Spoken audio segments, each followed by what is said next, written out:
नमस्ते। आज हम एक ऐसी कमाल की दुनिया के अंदर झांकने वाले हैं। एक ऐसी दुनिया जहां सब कुछ बस एक ही सदस्य के इर्द गिर्द घूमता है। जरा सोचिए, एक बहुत बड़ा साम्राज्य, हजारों की आबादी और उन सब पर राज करने वाली सिर्फ एक ऐसा समाज जहां हर कोई एक ही मां की औलाद हो और सब मिलकर बस उसी के लिए काम करें। जी हां, ये कहानी है रानी मधुमक्खी की। आज हम छत्ते की इसी सबसे खास सदस्य के बारे में जानेंगे। वो ताकत जिसके बिना पूरा का पूरा साम्राज्य ही बिखर सकता है। तो आइए शुरू करते हैं। तो सबसे पहले ये समझते हैं कि आखिर ये रानी मधुमक्खी होती क्या है और एक छत्ते में इसका रोल क्या होता है। ये कुछ ऐसा है जैसे पूरे शहर की बस एक ही माँ हो। यही है रानी मधुमक्खी। छत्ते में जो हजारों लाखों मधुमक्खियां होती हैं ना, वो सब उसी की संतान हैं। और हाँ, वो देखने में भी थोड़ी अलग होती है, बाकी मधुमक्खियों से लंबी। उसका पेट थोड़ा नुकीला होता है और उसका काम बस एक शाही काम, अंडे देना, ताकि कॉलोनी की आबादी हमेशा बढ़ती रहे। तो सवाल ये है कि क्या कोई मधुमक्खी पैदा ही रानी होती है? इसका जवाब काफी हैरान करने वाला है। चलिए देखते हैं कि कैसे एक मामूली सा अंडा शाही गद्दी तक का सफर तय करता है। और ये पूरा सफर, यकीन मानिए, बहुत तेजी से होता है, सिर्फ 16 दिनों में। अंडे से लार्वा और लार्वा से प्यूपा। लेकिन इन 16 दिनों के सफर में एक ऐसी चीज है जो एक मामूली मधुमक्खी और एक रानी के बीच का सारा फर्क तय कर देती है। और वो राज है रॉयल जेली। ये एक किस्म का सुपर फूड है जो सिर्फ और सिर्फ उसी लार्वा को मिलता है जिसे रानी बनना होता है। यही शाही खाना एक आम से लार्वा की पूरी किस्मत बदल देता है और इसे शारीरिक तौर पर एक रानी में बदल देता है। अच्छा, तो रानी पैदा तो हो गई, लेकिन कहानी अभी खत्म नहीं हुई। सिंहासन पर बैठना तो अभी बाकी है।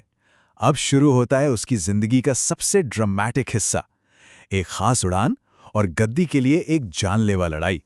पैदा होने के लगभग एक हफ्ते बाद नई रानी अपनी जिंदगी की पहली और आखिरी सबसे जरूरी उड़ान भरती है। इसे विवाह उड़ान कहते हैं। इसमें वो कई नर मधुमक्खियों के साथ मिलती है और अपनी पूरी जिंदगी के लिए जरूरी शुक्राणु इकट्ठा कर लेती है। और बस इसके बाद वो फिर कभी छत्ता छोड़कर नहीं जाती। छत्ते का एक कानून है जो कभी नहीं टूटता, और वो ये कि एक छत्ते में सिर्फ एक ही रानी हो सकती है। 2 शासकों के लिए यहां कोई जगह नहीं है। तो फिर क्या होता होगा जब एक से ज्यादा रानियां पैदा हो जाएं? जैसा मैंने कहा, ये नियम अटूट है। अगर कभी ऐसा हो कि एक ही वक्त पर 2 रानियां पैदा हो जाए, तो गद्दी के लिए उनके बीच एक जानलेवा जंग होती है। कुदरत का फैसला बड़ा सख्त है। आखिर में जो सबसे ताकतवर होती है वही जिंदा बचती है और छत्ते पर राज करती है। तो गद्दी हासिल करने के बाद रानी अपने जीवन के सबसे बड़े और सबसे जरूरी काम में जुट जाती है। एक ऐसा काम जो पूरी कॉलोनी का भविष्य तय करता है। और ये आंकड़ा सच में दिमाग घुमा देने वाला है। एक अकेली रानी एक दिन में 2000 तक अंडे दे सकती है। ये तो उसके अपने वजन से भी ज्यादा है। इसी कमाल की ताकत से तो पूरी कॉलोनी की इतनी बड़ी आबादी बनी रहती है। अंडे देने के अलावा भी रानी एक और जादू करती है। वो अपने शरीर से लगातार एक खास तरह का केमिकल छोड़ती है, जिसे फेरोमोन कहते हैं। ये समझिए कि एक अदृश्य गोंद जैसा है जो पूरे छत्ते को एक परिवार की तरह बांधे रखता है। ये बाकी मधुमक्खियों को संदेश देता है कि चिंता मत करो, मैं यहीं हूं, सब ठीक है, अपना अपना काम करते रहो। तो ठीक है, रानी राज कर रही है, पर कब तक? और जब उसका राज खत्म होने को आता है, तब क्या होता है?